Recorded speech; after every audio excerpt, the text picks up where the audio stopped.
Alright,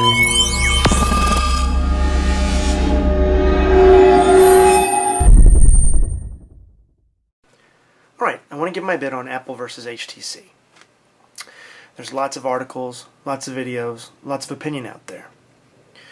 It's just one more lawsuit in a big ocean of lawsuits, such as the ongoing Apple and Palm and Nokia and Apple, so on and so forth. On this one, yeah, there's a lot of grief given to Apple. There are the positive sayers and the naysayers about it all. Out of the gate, my opinion is that Apple has every right to defend its patents. Of course, they have to be tried in a court of law, though. Just as Nokia has rights to defend its licensing, and Apple can then countersue Nokia and say, well, hey, you're using some of our multi-touch technology. And then Palm can accuse and Apple can accuse and so on and so forth. So this goes in circles, all of which ultimately gets determined in a court of law. But outside of that, we can speculate before we even see the results of these cases. One thing that I get from it, and I've read the complaints and the 20 patents, and they're very long and exhausted to read, and I could say that most of it, although I think it has to do with the way Apple thinks things are modeled, because obviously Apple produces things all in one package, you know, the OS and the device. Whereas HTC services quite a few systems that run on their phones, from Windows Mobile to Android now, among others. So many of these patents, people are scratching their heads. Well, what is the real focus here? Certainly there are many that are really into the software, the operating system itself within the object, within the device, let's say.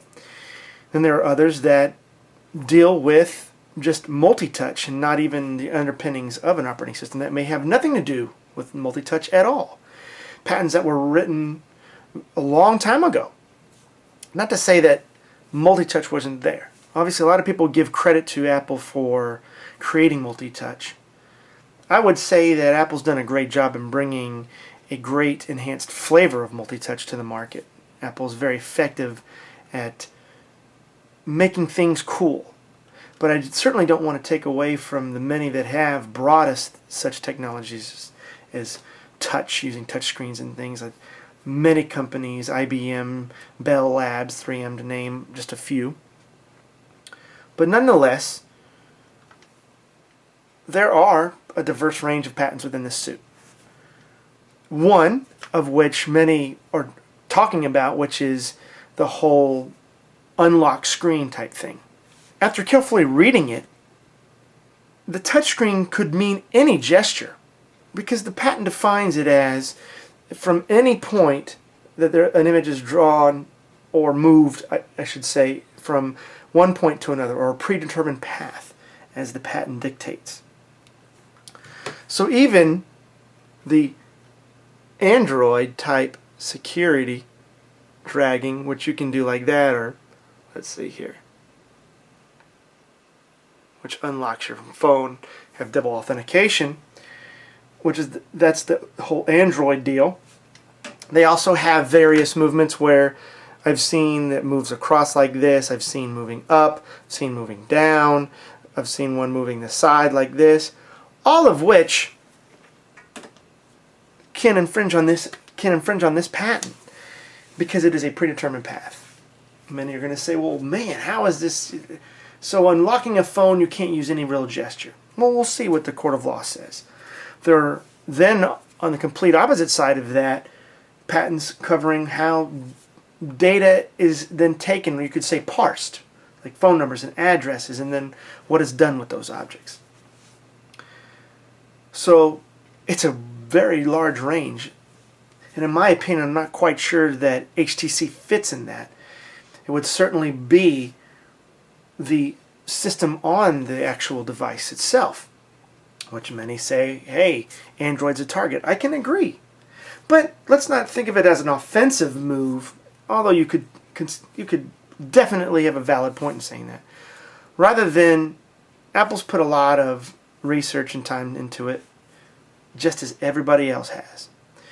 They were first to the patent office on many of these things. And quite frankly, they see HTC as a big threat. Obviously, HTC is pushing hugely on the Android market. It carries a large chunk of the Windows Mobile, and now we're going to be Windows Mobile 7 market. So, very big player. I see it as Apple is hugely a mobile device. Multi-touch is a huge part of their business at this point. It's what made the iPhone, and now the iPad's coming up. So I definitely see this as a way of securing,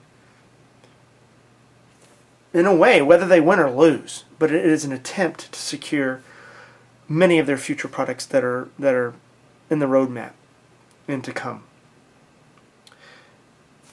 Again, many can say, well, some of these things are just absolutely ridiculous. I would concur in saying, well, do we really want to patent something like that? But this is all testable. Even Palm's WebOS, you have a gesture to swipe it. You can then even get into the system and say, well, how does WebOS take its data, and how does its objects distribute parsing information, so on and so forth. We have virtually many systems that run on these devices that, quite frankly, I'm not quite sure how Apple is sure that HTC itself is violating some of those operating system type features. So we will see how that plays out in court as well.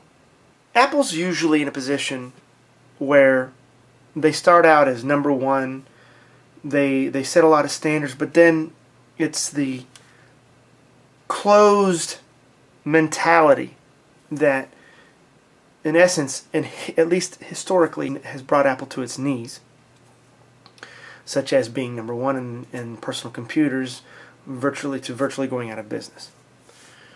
Now, there are many arguments as to why and what, but I have always argued that its protectionism has been one of its largest faults. That said, there are many great things that also come from it as well. But as many have said, it's likely that Android is going to catch up and take a huge chunk of the market and perhaps someday surpass the iPhone. Maybe in short order it will. So, that said, is this Apple suit just HTC? No. It's going to affect Android. It's going to affect Windows Mobile. In essence, it's going to, if they're successful, probably slow down Apple's competition. In reality, they'll probably settle. That's my guess. I could be wrong on that, but it reminds me of the whole iPod lawsuit where Zen was versus Apple, and they settled out of court for infringements and things. I mean, perhaps Apple could end up in being a position like Nokia is with licensing on 3G and Wi-Fi and so on and so forth. So while they may lose market share, they're recouping a piece of losing the cost in terms of licensing out this. So it remains to be seen. Anyway, thanks for watching.